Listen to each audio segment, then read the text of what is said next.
về Tây Bắc núi rừng, hoa mận nở trắng vây xòe trong nắng. Phiên chợ xa dốc đã treo leo, nghe mênh mang bên suối tiếng khen ai gọi bạn. Xuồng bậc thang xa xa vó ngựa trong sương sớm. Quê em đầy mà người vùng cao em thật thà, đôi má hay hay nắng, bàn tay trắng ngần sương, bập bùng bên bếp lửa rượu ngô nồng chưa uống đã say.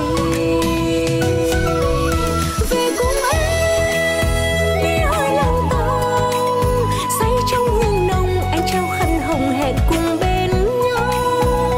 Tiếng pi níu chân ai điệu then nhịp nhàng, người về cùng em chờ tình trao nhau lời yêu. Về cùng em ngắm sương băng thơm, nghiêng nghiêng dâu cần hoa ban trăng ngần đàn môi ai hát. Quê hương trong tim hai tiếng thân thương, về nơi đây theo cha gùi ngô cong lúa. Về nơi đây cơm lam nếp xôi thơm lừng, vòng tay mẹ nhà sàn khói bếp cay cay. Về cùng em mùa xuân hè ương có bóng nghiêng trời, người về Tây Bắc cùng em.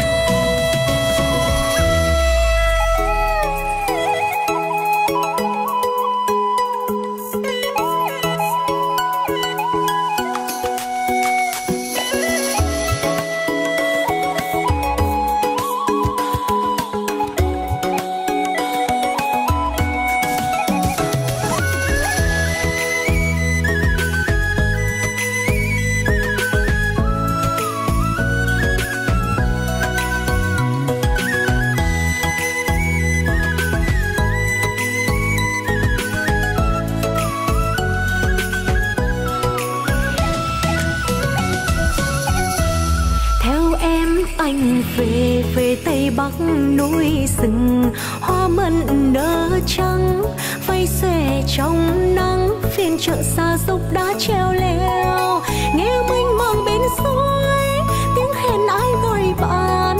Xuồng bậc thang xa xa vó ngựa trong sương sớm.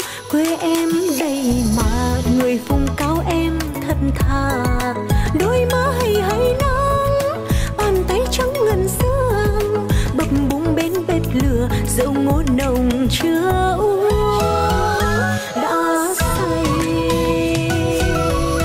Về cùng em đi hồi lòng tông, say trong hương nồng anh trao khăn hồng hẹn cùng bên nhau. Tiếng pi níu chân ai điệu then nhịp nhàng, người về cùng em chờ tình trao nhau lời yêu. Về cùng em ngắm sương băng thơm, nghiêng nghiêng dâu cần hoa ban trăng ngần đàn môi ai hát. Quê hương trong tim hai tiếng thân thương, về nơi đây theo cha gùi ngô cong lúa. Về nơi đây cơm lam nếp xôi thơm lừng, vòng tay mẹ nhà sàn khói bếp cay cay.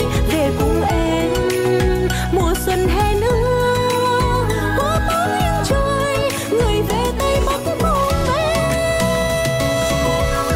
Về cùng em đi hồi lòng tông, say trong hương nồng anh trao khăn hồng hẹn cùng bên nhau.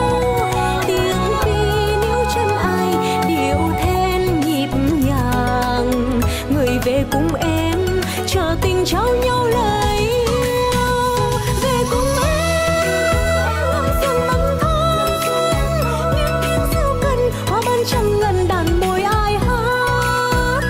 Quê hương trong tim hai tiếng thân thương, về nơi đây theo cha gùi ngô cong lúa. Về nơi đây cơm lam nếp xôi thơm lừng, vòng tay mẹ nhà sàn khói bếp cay cay.